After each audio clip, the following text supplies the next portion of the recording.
The Noongar people of Western Australia don't follow the typical spring, summer, autumn, and winter seasons of the Gregorian calendar. Instead, they have 6 seasons that change according to environmental factors. G'day everyone, I'm Kim, an Aussie artist and nature journaler. In this series, I'll explore the bush and coast each season for the changing signs and record observations in my nature journal.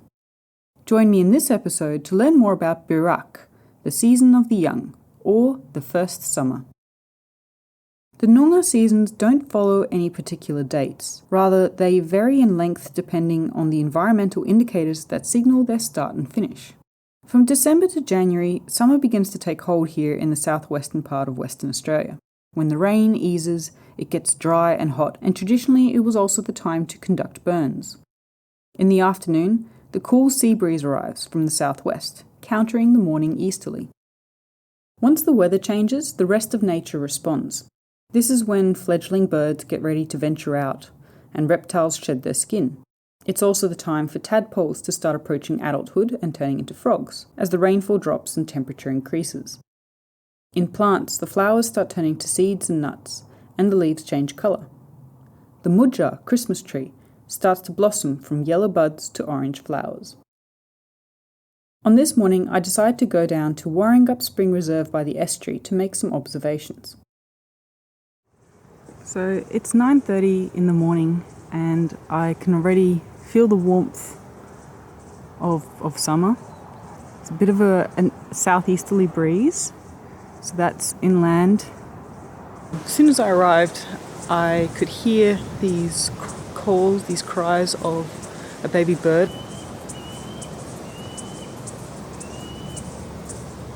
I saw like a brown raptor being chased by an osprey, and I knew that there's an osprey nest up here, and it looks like there's a chick in the nest.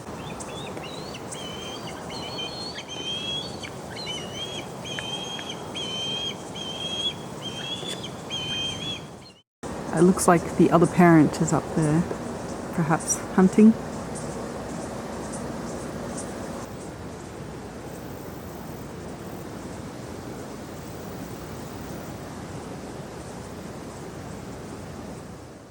In the bush, I can hear the cicadas chirping.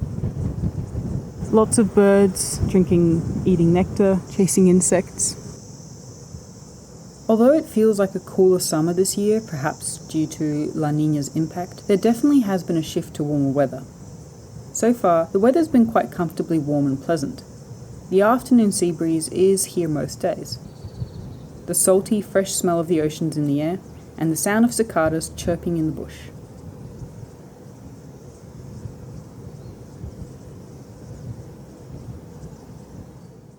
In the afternoon, I head to the beach. Here, the ravens' caws sound out above the cicadas' din. There's no sign of kangaroos. They're probably resting under bushes in the shade somewhere.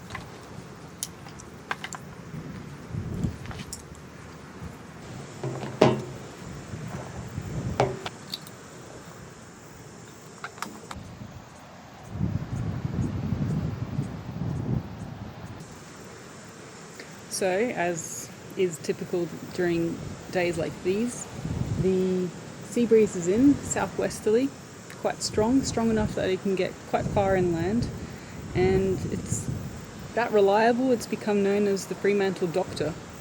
But it's actually not that hot right now. The maximum today I think is like 27, something like that.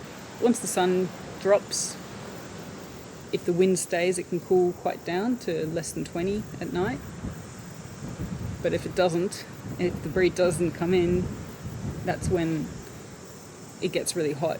Get up to 30 degrees normally. With the easterly coming from across the desert, that brings hot wind. And so it's that battle between the morning and the evening sea breezes. And actually, I think the Fremantle doctor that this southwesterly breeze comes about because of the way the land cools down and heats up in that cyclical daily fashion.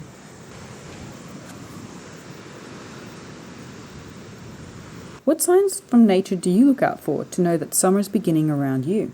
You can try this. Go out at different times of the day and note down your observations based on what you see, hear, feel and smell around you, and try and identify the characteristic signs of nature this season. What are the animals doing? What stages are the native plants in? And do you notice any changes from last week, for example?